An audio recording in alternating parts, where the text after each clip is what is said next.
I think lingerie empowers women without a doubt.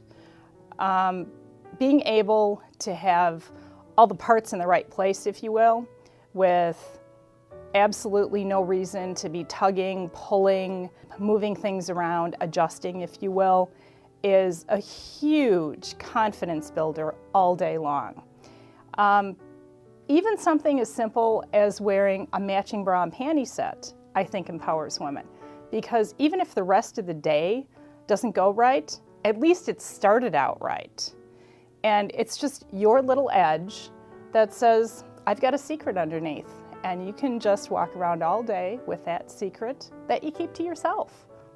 I've witnessed huge changes in women's undergarments over the years. There's been such a technological revolution in fabrics and in, I want to call it fabric technology. For example, the types of a padded bra that are now available, whether it's to give a woman a little extra lift or a little extra size if she feels as though she's, missing what nature gave somebody else,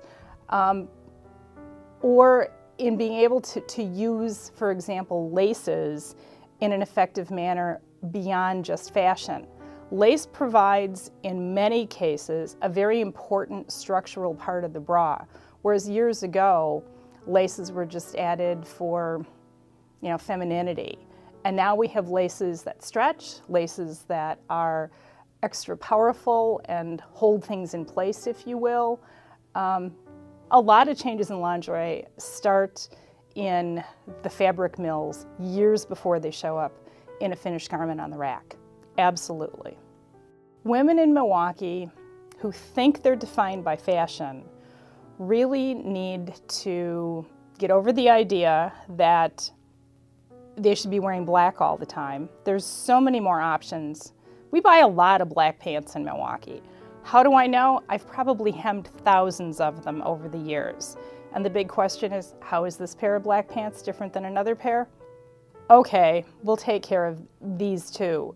But I think women in Milwaukee defined by fashion need to understand that they need a tailor and a dry cleaner and to visit them both often. Self-images and women's body ideals have changed a lot over the years as a result of advertising, social media included.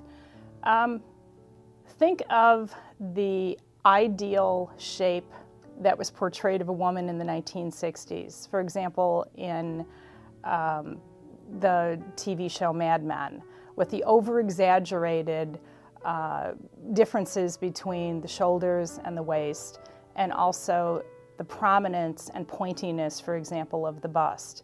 That was considered the ideal shape and form to try to achieve in your everyday, much less your, going out clothing. Today, that's quite the opposite.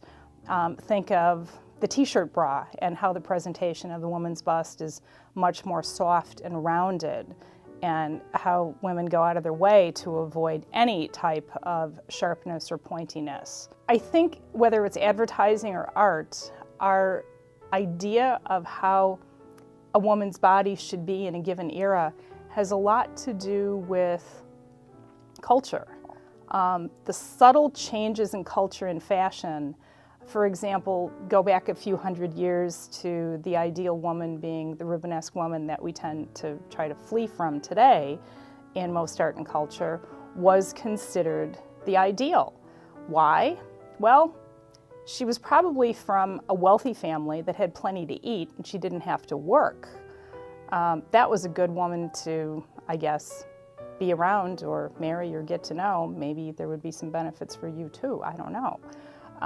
But today, there's subtle changes in art, fashion, and culture that change our perception of what is ideal in our mind's eye.